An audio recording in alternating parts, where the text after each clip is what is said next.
Hi guys and welcome back to JK exam cracker और मैं हूं अंकुश ठाकुर। गाइस हम लोगों ने आपका चैप्टर 1 हिस्ट्री मॉडर्न हिस्ट्री का कंप्लीट किया, arrival of the Europeans in Indian सब कॉन्टिनेंट, जिसमें हमने तमाम जितनी भी सुपर पावर्स जिन्होंने इंडियन सब कॉन्टिनेंट में एंट्री किया था ट्रेड के पर्सपेक्टिव से, उनके बारे में हमने पढ़ा कि उन्होंने कौन कौन सी जगहों पर अपनी सेटलमेंट जो है वो एस्टेब्लिश करी एंड क्या क्या उन्होंने आपस में उनके रिलेशन रहे थे, उन सब चीज़ें हमने डिस्कस कर ली हैं। नाउ आज जैसा कि मैंने आपको बोला था कि नेक्स्ट वीडियो में आपको कुछ एमसीक्यूज करवाए जाएंगे सो दैट आप लोगों को पता चल सके कि किस लेवल के क्वेश्चंस एग्जाम में रहते हैं और आप लोग जो है चीज़ों को अंडरस्टैंड कर सको। तो चलिए गाइज हम लोग स्टार्ट करते हैं आज का वीडियो सेशन। आपने एंड में अपना स्कोर जो है मेरे साथ शेयर करना है, कमेंट सेक्शन में मुझे बताना है अपना स्कोर कि आपका स्कोर क्या रहा। तो चलिए गाइज आपको मैं एक एक करके सारे क्वेश्चन दिखाता जाऊंगा। देखिए पहले 5 क्वेश्चन आपको दिखाए जा रहे हैं आपके स्क्रीन पर और आपको फटाफट उनका आंसर करना है। देखिए पहला क्वेश्चन क्या है गाइज, पहला क्वेश्चन आपसे पूछा जा रहा है दैट इज कि who were the first Europeans to come to India for trade. आपने यहां पर बताना है कि कौन से पहले यूरोपियंस थे जिन्होंने इंडिया में अपनी एंट्री की थी। तो आपको याद है ऑप्शन यहां पर दिए हुए हैं, डच, इंग्लिश, फ्रेंच या पुर्तगीज। तो गाइस बिल्कुल ऑप्शन डी इसका राइट आंसर बनेगा, क्योंकि यही लोग थे जिन्होंने सी रूट खोजा था। वास्को डी गामा का नाम आपको याद होगा, वास्को डी गामा का नाम याद रखिए। वास्को डी गामा कहाँ पर आए थे भाई साहब? कैलिकट में आए थे। ये चीज़ आपको पढ़ा चुकी गई है। कब आए थे? 1498 में आए थे। कौन किंग था उस टाइम पर? तो किंग जमोरिन जो है वो थे यहाँ पर। एक 1501 में ये वापस भी आया था या 1505 में, जब भी आप मुझे कमेंट सेक्शन में बताओ कहाँ पर कौन से साल में ये वापस आया था। ठीक है, 5 में या 1 में ये वापस 5 में आया था यार। ठीक है, 5 में ये वापस इंडिया आया था, याद है ना आपको? ये 5 में वापस इंडिया भी आया है गाइस। यहाँ से 1505 में ये वापस इंडिया था एंड देन आफ्टर दैट इनकी डेथ यहीं पर हो गई थी। तो पहले कौन थे? पोर्तुगीज थे जिन्होंने सी रूट खोजा था किस तरफ? इंडिया आने की तरफ। क्वेश्चन नंबर 2 पर आते हैं। Who among the following factories in Bengal the one established by the Portuguese was. आपने बताना है इन 4 ऑप्शंस में से बंगाल में कहां पर पुर्तगीज की जो है वो फैक्ट्री एस्टेब्लिश थी। तो गाइज यहां पर राइट आंसर क्या बनेगा? हुगली। ठीक है, ऑप्शन सी जो है इसका राइट आंसर बनेगा, that is Hooghly guys. Question number 3 पर आइए। विच one of the following is connected with the blue water policy. याद कीजिए ब्लू वाटर पॉलिसी किसके द्वारा स्टार्ट की गई थी? ब्लू वाटर पॉलिसी में होता क्या था? ब्लू वाटर पॉलिसी का मतलब था to control the Indian Ocean. याद होगा आपको कि जिसका होल्ड इंडियन ओशन पर रहेगा वही ट्रेड में सबसे ज्यादा प्रॉफिट कमा पाएगा। ये किस गवर्नर, चलिए इतना मैं बता देता हूं, ये गवर्नर थे कोई और ये थे पोर्तुगीज के गवर्नर। ठीक है, तो आपने बताना है कि इनमें से कौन से थे। ऑप्शन है अल्मीडा, अल्बुक्विर्की, डुप्लिक्स या रॉबर्ट क्लाइव। तो रॉबर्ट क्लाइव तो ब्रिटिशर्स के हैं, ठीक है, और डुप्लिक्स जो है ये मैंने आपको बताया था कि ये फ्रेंच के काफी मोस्ट प्रोमिनेंट लीडर्स में से आते हैं। तो यहां पर राइट आंसर क्या बनेगा? That is de Almeida. ठीक है, de Almeida is the right answer for question number 3। Question number 4 पर आइए। Subsidiary alliance was the implemented during the rain of. देखिए सब्सिडरी अलायंस का मतलब क्या था गाइस? अभी तक ये चीजें आपने नहीं पढ़ी हैं या आप आगे जाकर जो है जो हमारी अपकमिंग वीडियोस आने वाली है मेरी, उसमें मैं ये आपको चीजें करवाऊंगा। लेकिन चलिए फिर भी अब यहाँ पर आ गया है तो सब्सिडरी अलायंस का मतलब क्या होता था? सब्सिडरी अलायंस एक रिप्रेसिव पॉलिसी चलाई गई थी ब्रिटिशर्स के द्वारा इंडियन लैंड को ग्रैब करने के लिए। देखिए ब्रिटिशर्स ने हर मुमकिन कोशिश की है हमें एक्सप्लॉइट करने की, और उनकी जो शुरुआत हुई थी वो हुई थी यहाँ पर जो है कानून पास किए गए थे बहुत सारे। सब्सिडरी अलायंस भी उनमें से एक था। सब्सिडरी अलायंस के अंदर क्या था कि कोई भी राजा या रानी जो भी उस टाइम पर रूल करती थी किसी एरिया में, वो अपनी खुद की स्टैंडिंग आर्मी नहीं रख सकती थी, बल्कि उसको आर्मी की जो सपोर्ट है वो ब्रिटिशर प्रोवाइड करेंगे, बदले में ये ब्रिटिशर जो है उसको आर्मी प्रोवाइड करेंगे। तो कहीं ना कहीं ये क्या था कि जब तक राजा पैसा देता रहेगा तब तक ब्रिटिशर उसको आर्मी प्रोवाइड करते रहेंगे। तो ये पॉलिसी इंडिया में स्टार्ट की गई थी। नाउ आंसर यहां पर आपने ये देना है कि इस पॉलिसी को शुरुआत किसने की थी? इसकी शुरुआत ऑप्शंस है लॉर्ड कॉर्नवालिस, लॉर्ड वेल्सले या गाइस सर जॉन शोर या लॉर्ड ऑकलैंड। तो गाइस इसका राइट आंसर हमेशा याद रखना, लॉर्ड वेल्सले जो हैं ये जुड़े हुए हैं सब्सिडरी अलायंस के साथ। ये चीज याद रखेगा, ठीक है, क्योंकि इस पर बहुत बार क्वेश्चन जो है वो पूछे गए हैं। और ये कब स्टार्ट किया गया था? 1798 में इसको स्टार्ट किया गया था इंडिया के अंदर। एक और पॉलिसी है permanent settlement was introduced during the tenure of. आपने बताना है कि परमानेंट सेटलमेंट, अब ये परमानेंट सेटलमेंट क्या था? परमानेंट सेटलमेंट बेसिकली किस लिए था, लैंड रेवेन्यू के लिए था। ब्रिटिशर्स हम पर टैक्स लगाते थे ना, तो लैंड रेवेन्यू को ठीक करने के लिए, लैंड रेवेन्यू को कंट्रोल में लाने के लिए एक कह सकते हो आप एक मेथड इंडिया में स्टार्ट किया गया था जिसका नाम था परमानेंट सेटलमेंट। इसमें क्या किया गया था, इसमें ब्रिटिशर्स ने हर एक एरिया में एक पोस्ट क्रिएट की थी जिसको वो कहते थे जमींदार। तो बेसिकली यहां पर क्या है, ब्रिटिशर्स जमींदार को एक लैंड का टुकड़ा देते थे और उसको कहते थे कि हम तेरे से इतना रेवेन्यू जो है वो महीने का या साल का जो है वो असूल करेंगे, तू कितना कमा रहा है उससे वो हमें देना नहीं, हमें फिक्स रेवेन्यू जो है यहां पर किया जाता था। तो ये किसका आइडिया था, वॉरेन हेस्टिंग्स का, लॉर्ड कॉर्नवेलिस का, सर जॉन शोर का या लॉर्ड वेल्सलेस का। तो गाइज याद रखिएगा परमानेंट सेटलमेंट के साथ कौन जुड़े हुए हैं, ये हैं कॉर्नवेलिस गाइज, ठीक है। इसको कॉर्नवेलिस ने स्टार्ट किया था और कब स्टार्ट किया गया था, 1793 में इसको स्टार्ट किया गया था। और ये इंडिया के बहुत सारे एरियाज में जो जहां से हमारा एग्रीकल्चर लैंड होता है इंडिया में, वहां पर जो है गाइज इस प्रोसेस को, इस मेथड को जो है वो फॉलो अप किया जाता था। इन सब मेथड्स के बारे में आप आगे आकर पढ़ने वाले हो, सो अभी थोड़ा थोड़ा अगर जान लोगे तो बहुत अच्छी बात है। क्वेश्चन नंबर 6 पर आइए, which of the following British companies got the first charter permitting to the trade in East through sea route. तो आपको याद होगा, आपने यहां पर यह बताना है कि ऐसी पहली कंपनी जिसको जो है परमिशन मिली थी कि आप जाएं और इंडिया में जाकर आप ट्रेड कर सकें, not exactly in India but east of the world में आप जाकर कोशिश कर सकते हो। तो यहां पर देखिए लिवेंट कंपनी है, ईस्ट इंडिया कंपनी है, English company trading to the East Indies है, ये वाली है, या ऑस्टेंड कंपनी है। तो गाइज यहां पर आपको याद होगा 1599 में एक कंपनी थी ब्रिटिश में, कुछ मार्चेंट्स लोगों का ग्रुप था जिन्होंने इस ईस्ट इंडिया कंपनी को बनाया, एंड 1600 में इनको परमिशन मिली थी क्वीन एलिजाबेथ से। याद होगा आपको, मैंने ये चीज भी पढ़ाई थी आपको। सो क्वीन एलिजाबेथ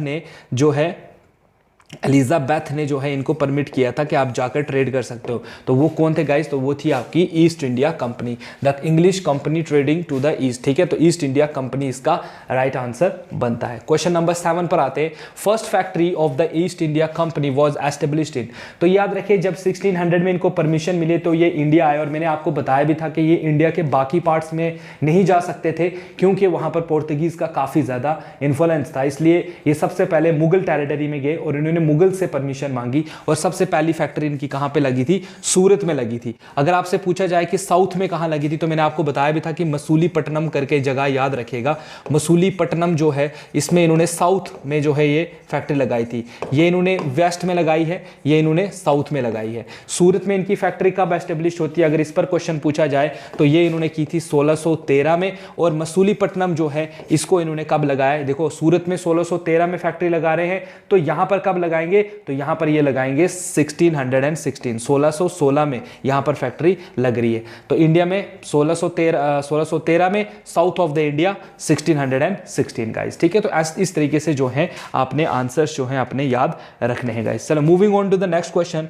नेक्स्ट क्वेश्चन हमारे पास है, Bombay was taken over by English East India company from. Bombay को किस कंपनी से जो है वो ले लिया गया था। तो आपको याद होगा कि मैंने बॉम्बे के बारे में आपको क्या बताया था कि बॉम्बे जो है एक बहुत इंपॉर्टेंट टेरिटरी मानी जाती थी, और ये थी पोर्तुगीज के पास, ये थी पोर्तुगीज के पास। इसको पोर्तुगीज ने एज अ डाउरी जो है वो गिफ्ट किया था, किसको, चार्ल्स सेकंड ऑफ इंग्लैंड को जो है इन्होंने एज अ गिफ्ट दिया था। क्यों, क्योंकि इसकी जो सिस्टर थी उसके साथ इसने मैरिड किया था, मतलब मैरिज किया हुआ था, शादी की हुई थी, ठीक है। इधर लिख देता हूँ शादी, ताकि तुम लोग भूलो ना।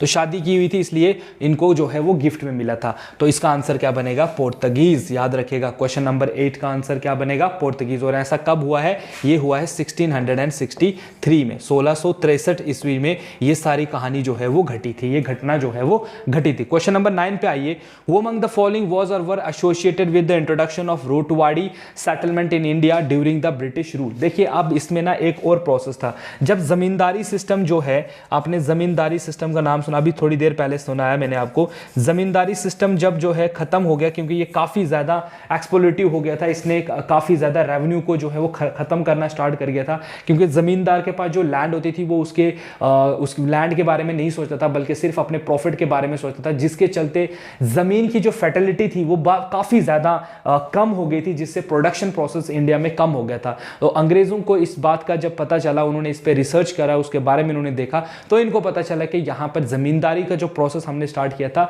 This is the only reason कि यहाँ पर जो है लैंड की फर्टिलिटी कम हो गई है, और ये ज़मींदार लैंड की फर्टिलिटी को बढ़ाने में कुछ भी योगदान नहीं दे रहे हैं, बल्कि सिर्फ अपने प्रॉफिट को लेकर बात कर रहे हैं। इसलिए फिर उन्होंने एक ज़मींदारी सिस्टम को रिप्लेस किया एक और सिस्टम के साथ, जिसको हम कहते हैं रॉयड्स। रॉयड्स में क्या होता था, जो है एरिया फिक्स किया जाता था, और विलेज टू विलेज गांव जो है, मतलब गांव से गांव जो है ज़मीन दी जाती थी, और एक हेडमैन होता था गांव में, टेनेट करके उसको रखा जाता था, जिससे वो वसूलते थे। ठीक है, तो ये एक नया प्रोसेस था। तो ये यहाँ पर किसने स्टार्ट किया था? ऑप्शन देखिए आपके पास, पहला है लॉर्ड कॉर्नवेलिस, दूसरा है अलेक्जेंडर रीड, तीसरा है थॉमस मुनरो। देखिए गाइज, अगर मैं आपको एक चीज़ बता दूं, यहाँ पर ये दोनों ऑप्शन बनते हैं 1 और 2, लेकिन यहाँ पर आपसे पूछा क्या गया है, देखो ओनली 1 एंड 3 पूछा गया है, 2 एंड 3 है, या 1 2 3 तीनों है। तो मैंने बोला आपको कि इसमें 1 और 2 है, लेकिन इसमें जो मोस्ट इंपॉर्टेंट रोल जो प्ले करते हैं वो ओनली 1 आएगा। ठीक है, ओनली 1 आएगा, जो ऑप्शन ए आपको दिखाई दे रहा है। ठीक है, सो ऑप्शन अगर दोनों होते तो आप दोनों को भी टिक जो है वो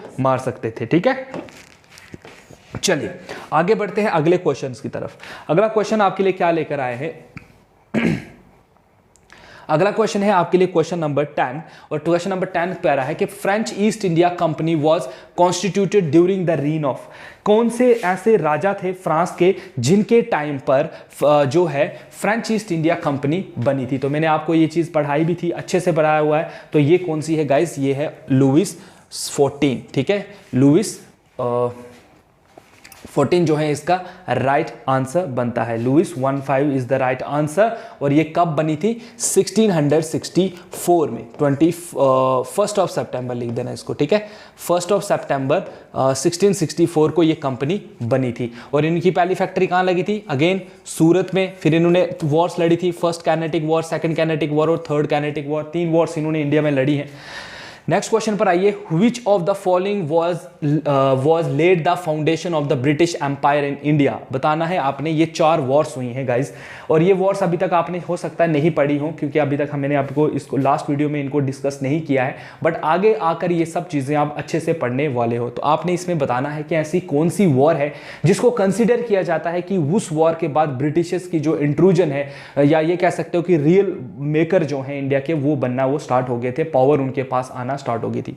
ऑप्शन है battle of Buxar, battle of Plassey, battle of Mysore, या इंडिपेंडेंस स्ट्रगल ऑफ 1857। तो गाइज याद रखिएगा, इसका आंसर है बैटल ऑफ प्लासी, जो हुई है 23 जून 1757 में। ठीक है, याद रखेगा 1757 में ये वॉर जो है हुई है। तो इस पॉइंट्स को, बैटल ऑफ प्लासी को, बेसिकली बैटल ऑफ प्लासी हुई थी बंगाल को कैप्चर करने के लिए। जो हमारा नेक्स्ट चैप्टर जो आने वाला आपको मैं पढ़ाने वाला हूं, उसमें यही चीजें हम डिस्कस करने वाले हैं। क्वेश्चन नंबर 12 पर आइए। Who was the nawab of Bengal when the battle of Buxar was fought? सबसे पहले तो आपको बक्सर की डेट पता होनी चाहिए। बक्सर भी बंगाल को जीतने के लिए लड़ी गई थी, और इसकी डेट है 1764 को ये लड़ाई लड़ी गई है। कौन कौन था इसमें भाई साहब? इस तरफ है ब्रिटिशर्स एक तरफ है, और दूसरी तरफ जो है कौन कौन है? क्या उसमें सिराजुद्दौला था, मीर जाफर थे, मीर कासिम थे, निजामुद्दौला थे। तो गाइज इसमें ना ट्रिपल अलायंस था। अवध ऑफ बंगाल इसमें थे एक आपके मीर जाफर, जो यहाँ पर आपको ऑप्शन टिक करना है। इसमें मीर जाफर थे भाई साहब। अच्छा, इसमें शाह आलम था, शाह आलम थे, इसमें शाह आलम सेकंड थे, और इसमें नवाब भी था। ठीक है, निज़ाम ऑफ हैदराबाद या नवाब ऑफ हैदराबाद, जो भी आपको, नवाब ऑफ अवध। ठीक है, नवाब ऑफ अवध। ये 3 लोग जो हैं इसमें लड़ रहे हैं। कौन कौन? आपके एक तो है मीर जाफर बंगाल से, दिल्ली से लड़ रहे हैं, मतलब दिल्ली का मुगल एम्पायर भी इसमें जोड़ दिया गया था, और इसीलिए ये आपने याद रखना है। Who among the following abolished dual government of system? देखिए जब ये बैटल, अब नेक्स्ट क्वेश्चन का आंसर मैं बता रहा हूं आपको, ये वाले 13 का। बैटल ऑफ बक्सर जब हुई तो ट्रीटी ऑफ इलाहाबाद साइन हुई, ट्रीटी ऑफ इलाहाबाद हुई। और ट्रीटी ऑफ इलाहाबाद में क्या हुआ था? ट्रीटी ऑफ इलाहाबाद में ब्रिटिशर्स को मिले थे क्या चीज? दीवानी राइट्स। ठीक है, एक तो दीवानी राइट्स मिले, दूसरा इन्होंने dual nature of government start किया। Dual nature of government, dual nature of government का मतलब क्या होता है? जैसे आज के टाइम पर होता है कि एक हेड होता है हमारे देश का प्राइम मिनिस्टर, और एक हेड होता है हमारे यहाँ पर चीफ मिनिस्टर। तो चीफ मिनिस्टर देख रहे हो, पर्टिकुलरली एक स्टेट का चीफ मिनिस्टर होता है, हेड होता है। तो इन्होंने क्या कहा? इन्होंने कहा कि पूरी स्टेट एक नवाब के अंडर रहेगी, लेकिन नवाब जो है वो हमारे अंडर रहेगा, हम जो बोलेंगे वही नवाब करेगा। कहीं ना कहीं उसको अपना पपट बनाने की कोशिश की जा रही थी।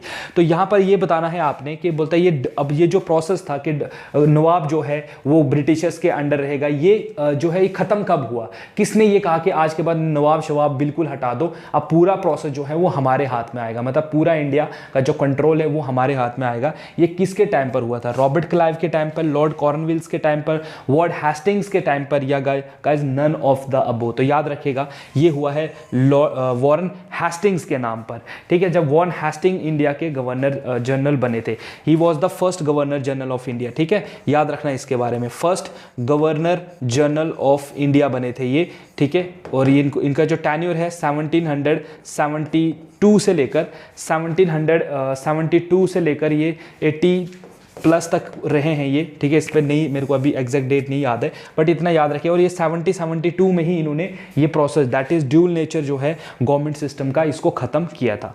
आगे बढ़ते हैं एक और क्वेश्चन पर, जो है कि ये जो रोटवाड़ी एक्सपेरिमेंट था लैंड रेवेन्यू सिस्टम का, अगेन ये भी एक रोटवाड़ी जो अभी हमने थोड़ी देर पढ़ा, ये किसके द्वारा स्टार्ट किया गया था? तो मैंने आपको दो नाम बताए थे, एक इसमें आता है थॉमस मुनरो और अलेक्जेंडर रीड, मैंने आपको कहा था, लेकिन यहाँ पर थॉमस मुनरो नहीं दिया हुआ है बल्कि अलेक्जेंडर रीड का दिया हुआ है, तो आप इसको आराम से टिक कर सकते हो। तो इसको बेसिकली दो लोगों ने स्टार्ट किया था, मतलब दोनों एक साथ ही थे, Munro, Lord Munro and Reid के द्वारा इसको किया गया था। तो अगर ऑप्शन में आपको दोनों होंगे तो दोनों पे टिक कर सकते हो आप, एक दिया होगा तो एक पर भी टिक आप कर सकते हो। चलिए गाइस आगे बढ़ते हैं अगले क्वेश्चन की तरफ। और अगला क्वेश्चन क्या है आपके लिए? अगला क्वेश्चन आपके लिए आ रहा है क्वेश्चन नंबर 15, 16, 17, 18 एंड 19, जिसमें आपसे क्या पूछा जा रहा है? क्वेश्चन नंबर 15 पूछ रहा है, which one of the following ruler have granted diwani rights to English East India Company? अब आपने यहां पर देखना है कि दीवानी राइट्स का मतलब क्या होता है? Right to collect revenue, right to collect revenue, ये परमिशन किसने दी थी? राइट टू कलेक्ट रेवेन्यू की जो परमिशन है ये ब्रिटिशर्स को किसने दी थी? ये आप आगे आकर पढ़ने वाले हो गाइज, और ये बहुत ही इंटरेस्टिंग माना जाता है कि यहाँ से ही हमारे देश की इकॉनमी जो है वो डूबना स्टार्ट हो गई थी, यहीं से हमारा देश जो है वो गरीब होना स्टार्ट किया गया था। तो ये परमिशन किसने दी थी? ये दी थी शाह आलम सेकंड ने। ऐसा क्यों हुआ था कि बैटल ऑफ बक्सर में जब लड़ाई हो रही थी बैटल ऑफ बक्सर की, तो बैटल ऑफ बक्सर की लड़ाई में एक बात तो क्लियर थी कि अगर तो ब्रिटिशर जीते तो समझ लीजिए अब इसमें ना मुगल एम्परर जो हैं उस टाइम जो मुगल थे वो भी लास्ट मुगल एम्परर जो हैं वो इसमें पार्ट ले रहे हैं। अगर वो इसमें हार गए तो भाई साहब सब खत्म हो जाएगा। तो इनसे इन्होंने फिर क्या कर दिया? इनसे इन्होंने परमिशन ले ली। उसके बाद देखते हैं कि इंग्लिश, अब देखो यहाँ पर ये फायदेमंद क्यों था? फायदेमंद इसलिए था कि पहले क्या होता था, पहले मान लेते हैं कि ये यूरोप है और ये इंडिया है, यहाँ से पैसा आता था इधर, यहाँ से मनी आ रहा है और मनी से यहाँ थिंग्स खरीदी जा रही हैं, चीजें खरीदी जा रही हैं और फिर यहां से चीजें इधर जा रही, तो ये ट्रेड होता था। लेकिन आफ्टर इस बैटल के क्या हो गया था, यहां से ये जो पैसा आना था ना ये बंद हो गया था और यहां से सिर्फ प्रोडक्शन जा रही थी, यहां से सिर्फ प्रोडक्ट हमारा जा रहा है। तो आ कुछ नहीं रहा है बल्कि जा रहा है, जिससे हम लोगों का यहां पर काफी बुरी हालत जो है वो देखने को मिलती है। इसी को नाम दिया गया है दादा भाई नेहरू जी के द्वारा ड्रेन ऑफ वेल्थ थ्योरी। इस पर बहुत बार क्वेश्चन पूछे जाते हैं कि एक्सपोनेंट कौन है ड्रेन ऑफ वेल्थ थ्योरी के, या ड्रेन ऑफ वेल्थ थ्योरी क्या है? तो ये चीज आपको पता होनी चाहिए। ये भी एक कॉज माना जाता है रिवोल्ट का। ये सारी चीजें आपको देखोगे, ये सारी चीजें जिस दिन आपको समझ आ जाएंगी ना, आपको रिवोल्ट ऐसे ही समझ आ जाएगा कि रिवोल्ट करना तो बनता था हमारा। जब हम लोग इतने एक्सप्लॉइट हो गए हैं कि इतनी हमारी प्रॉब्लम्स हो गई हैं कि हम लोग बर्दाश्त करने से बाहर हो गया हमारे लिए, तो obviously we will do revolt, है ना। क्वेश्चन नंबर 17 जो पर आइए, who among the following governor general created the covenanted civil service of India which later come to be known as Indian civil service? देखिए जब ब्रिटिशर्स ने India में अपना रूल एस्टेब्लिश किया तो उनको अब यहां पर काम करने के लिए लोग चाहिए थे। तो शुरू में उन्होंने हम इंडियंस को जो है सिर्फ क्लैरिकल जॉब तक ही रखा, उससे ऊपर नहीं दी। लेकिन जैसे जैसे काम बढ़ता गया तो उन्होंने इंडिया में सिविल सर्विस जैसी पोस्ट क्रिएट करना स्टार्ट कर दिया। आप में से भी बहुत सारे बच्चे सिविल सर्विस का एग्जाम देते हैं, है ना। तो ये जो शुरुआत है सिविल सर्विस की, उसको इंडिया में किसने किया, किसने स्टार्ट किया था? ऑप्शन आपके सामने है, वॉरेन हेस्टिंग्स है, वेल्सले है, कॉर्नवालिस है, या विलियम बेंट्रिक है गाइज। तो यहां पर क्वेश्चन नंबर 17 का आंसर क्या रहेगा? क्वेश्चन नंबर 17 का आंसर रहेगा कॉर्नवालिस। याद रखेगा, he is known as the father of Indian civil service, ठीक है। कॉर्नवालिस इसका राइट आंसर है। क्वेश्चन नंबर 18 पर आइए, sati system was abolished by. देखिए सती प्रथा क्या है, आपको पता है बहुत सारे मतलब जब हम लोग मिडिवियल हिस्ट्री डिस्कस करते हैं या एनिशेंट हिस्ट्री डिस्कस करते हैं तो हमें ये देखने को मिलता है या ये सुनने को मिलता है कि इंडिया के अंदर एक बहुत ही इवल प्रैक्टिस फॉलो की जाती थी जिसका नाम था सती प्रथा। ये मोस्टली नॉर्थ ईस्टर्न स्टेट्स में किया जाता था और इसमें होता क्या था, इसमें बेसिकली नॉर्थ ईस्टर्न में नहीं, एक्चुअली में इसको नॉर्दर्न इंडिया में काफ़ी ज़्यादा किया जाता था और नॉर्थ वेस्ट में राजस्थान वगैरह स्टेट्स में भी इसको किया जाता था। इसमें होता क्या था, इसमें जो लेडी होती थी जब उसके किसी मतलब उसके हस्बैंड की डेथ जब होती थी तो उस लेडी को उसके हस्बैंड के साथ जिंदा उसके फर्नल पर जो है जलाया जाता था। तो ये काफ़ी बुरी प्रैक्टिस थी। इसके खिलाफ अंग्रेज़ों ने जो है एक कदम चला।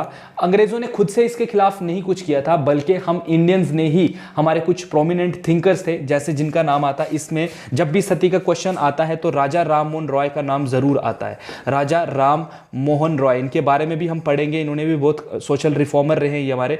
तो राजा राम मोहन रॉय जो थे, इन्होंने जो है इसके खिलाफ आवाज़ उठाई और उस टाइम पर जो हमारे लॉर्ड थे, मतलब उस टाइम जो गवर्नर जनरल थे इंडिया के, उन्होंने इस पर एक्ट किया और उनका नाम था लॉर्ड विलियम बेंट्रिक। ठीक है, लॉर्ड विलियम बेंट्रिक ने 1828 में गाइस इसको बैन कर दिया था कि आज के बाद इंडिया में कोई भी सती प्रथा नहीं होगी। तो इन 3 क्वेश्चंस बनते हैं, एक राजा राम मोहन रॉय, लॉर्ड बेंट्रिक और कौन से साल में बंद की, तो 1828 में। क्वेश्चन नंबर 19 पर आते हैं, which governor general had abolished slavery. आपको पता है गाइस स्लेवरी एक बहुत ही बड़ा क्राइम माना जाता था, आज के टाइम पे माना जाता है, लेकिन पहले के टाइम पर स्लेवरी एक आप कह सकते हो कि एक प्रैक्टिस थी हमारे not in India but outside India. अगर आप यूरोपियन कंट्रीज की बात करो, अरब की कंट्रीज की बात करो, आप देखोगे कि स्लेवरी जैसा कंसेप्ट वहां पर काफी ज्यादा हाई पीक पे था। वहां पर लोगों को गुलाम बनाया जाता था। बहुत सारे हम लोग जब बुक्स पढ़ते हैं तो हमें बहुत सारे, जैसे अफ्रीका है, अफ्रीका में एक पोर्ट है, मुझे अभी उस पोर्ट का नाम याद नहीं आ रहा है, जो एनिशेंट टाइम पर फेमस हुआ करता था स्लेव ट्रेड के लिए, जहां पर लोगों को खरीदा और बेचा जाता था। जस्ट इमेजिन गाइस, एक मतलब इंसान को खरीदा और बेचा जा रहा है। इट्स लाइक आप जैसे कोई चीज़ लेने जा रहे हो बाहर, आप लेके आते हो, वैसे आप बाहर जाओगे, आप पैसे दोगे, आपको गुलाम मिलेगा, है ना। तो ये प्रोसेस होता था। तो इंडिया में भी स्लेवरी कहीं ना कहीं थी। तो उसको बैन किसने किया था? ऑप्शन हैं lord Cornwallis, lord Ellenborough, lord William Bentinck या सर जॉन सोर। तो गाइस इसका राइट आंसर बनता है लॉर्ड एलन ब्रो। याद रखिएगा, लॉर्ड एलन ब्रो ने जो है इस स्लेवरी जैसे कंसेप्ट को अबॉलिश किया है इंडिया के अंदर। इसके बाद हम आगे बढ़ते हैं, अगले हमारे कुछ और क्वेश्चंस हैं, जैसे कि ये लास्ट हैं आपके लिए। देखिए 23 क्वेश्चन लेकर आया हूं मैं, इसलिए कि आपको समझ आ जाए बस। Who of the following was the first viceroy of India? ठीक है, वायसरॉय कैसे बनेंगे? देखो 1857 में होगा आपका रिवॉल्ट, ये हम आगे चलकर जरूर पढ़ेंगे, आपको सब समझ आएगा। ठीक है, रिवॉल्ट हुआ। रिवॉल्ट जो है वो इतना मतलब आप कह सकते हो कि वो इतना इन्फ्लुएंशियल था कि उसने अंग्रेजी हुकूमत को ब्रिटेन तक हिला दिया। तो ब्रिटेन ने फिर जब इसके बारे में सोचा तो ब्रिटेन ने क्या किया, 1858 में उन्होंने एक एक्ट पास किया, एक गवर्नमेंट एक्ट पास किया, जिसमें सबसे पहले तो उन्होंने ईस्ट इंडिया कंपनी को खत्म कर दिया और क्राउन रूल जो है इंडिया में स्टार्ट कर दिया। क्या स्टार्ट कर दिया? क्राउन रूल इंडिया में स्टार्ट कर दिया भाई साहब। जब क्राउन रूल स्टार्ट हुआ तो क्राउन रूल के अंदर इन्होंने क्या किया, इन्होंने जो गवर्नर जनरल की पोस्ट थी, गवर्नर जनरल की जो पोस्ट थी, इसको अबॉलिश कर दिया, इसको खत्म कर दिया और इसके जगह पर इन्होंने लाया वायसरॉय को। ठीक है, कि आज के बाद कौन होगा? वायसरॉय होंगे। तो वायसरॉय कौन थे गाइस? हमारे सबसे पहले Lord Canning. He was the last governor general and first viceroy of India. याद रखेगा, पहले वायसरॉय कौन थे इंडिया के? तो लॉर्ड कैनिंग। लास्ट कौन थे? तो आपके कौन गवर्नर जनरल कौन थे लास्ट? तो लॉर्ड कैनिंग। फर्स्ट कौन थे? तो अभी वॉन हेस्टिंग्स के बारे में हमने थोड़ी देर पहले पढ़ा, जो पहले गवर्नर जनरल थे। उसके बाद देखिए, विच of the following Portuguese governor India who captured Goa from the ruler of Bijapur. तो आपने बताना है कि एक ऐसे गवर्नर का नाम जिसने जब पोर्तुगीज का जो ऐसा गवर्नर जिसने इंडिया में गोवा को अपना मतलब जीता था। ठीक है, तो ये हमने पढ़ा भी था, ठीक है ना, तो ये हमने अच्छे से पढ़ा। 1510 याद करो, 1510 में ये इंसिडेंट हुआ था। किसने किया था? फ्रांसिस्को डी अल्मीडा ने, जॉर्ज मिडन हॉल ने, अल्फोंसो डी एल्बुक्यूर्की ने या गर्नल एलेंजर ने ऐसा किया था। गाइस 21 का आंसर क्या बनेगा? तो गाइस 21 का आंसर बनेगा अल्फोंसो डी एल्बुक्यूर्की ने ऐसा किया था। याद होगा आपको। और फिर गोवा जो है इनकी मेन सेटलमेंट बनी थी। याद होगा आपको, Goa become their main settlement. और जो अगला क्वेश्चन है आपका, headquarter of Portuguese in India for trade was, headquarter कौन सा था? तो अभी मैंने आपको बताया, इट वाज गोवा गाइस। ठीक है, गोवा को जो है इन्होंने मेन हेडक्वार्टर अपना इंडिया में एस्टेब्लिश करा हुआ था। आगे देखें तो यहाँ पर ये क्वेश्चन पूछ रहा है कि captain Hawkins was sent to which court to get the permission for trading. तो आपको याद होगा जैसे ही ईस्ट इंडिया कंपनी को परमिशन मिली क्वीन एलिजाबेथ से, तो कैप्टन विलियम हॉकिंस अपना वेक्टर जहाज लेकर इंडिया पहुंचे थे, मैंने आपको पढ़ाया था। और वहां पर उन्होंने किसके कोर्ट में जाकर परमिशन मांगी थी को जो है किसको फैक्ट्री खोलने की, कि हम लोगों को परमिशन दी जाए ताकि हम फैक्ट्री खोल सके।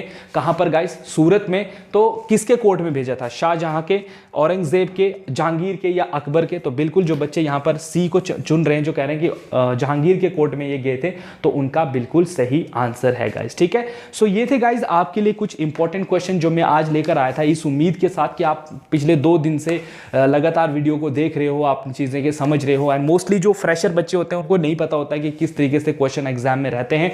तो ये बच्चों यही क्वेश्चन आपके रहते हैं जितने भी आप मतलब एग्जाम दे रहे हो, आप कोई भी पुराने पेपर उठाकर देख लो, तो ऐसे ही क्वेश्चंस आपको वहां पर देखने को मिलेंगे। सो गाइज ऐसे ही हम आगे के भी जो आपके टॉपिक है कवर करते जाएंगे और उनके एमसीक्यूज आपको देते जाएंगे, सो दैट आपको प्रॉपर वे में गाइडेंस मिलती रहे और आप जो है प्रॉपर वे में पेपर के लिए तैयार हो जाओ और अच्छे से जॉब लेकर मस्त हो जाओ। तो चलिए गाइज आज की वीडियो के लिए बस इतना ही। बाकी जो बच्चे आज पहली बार चैनल पर विजिट कर रहे हैं वो चैनल को सब्सक्राइब करो, वीडियो को लाइक करो एंड कमेंट करना बिल्कुल आपके हक में है, आपका ये पैदाइशी हक है, इट्स योर बर्थ राइट। आप कमेंट कर सकते हो वीडियो पर आपको वीडियो कैसी लगी। तो चलिए guys take care, goodbye and have a nice day guys. Thank you so much for watching this video guys.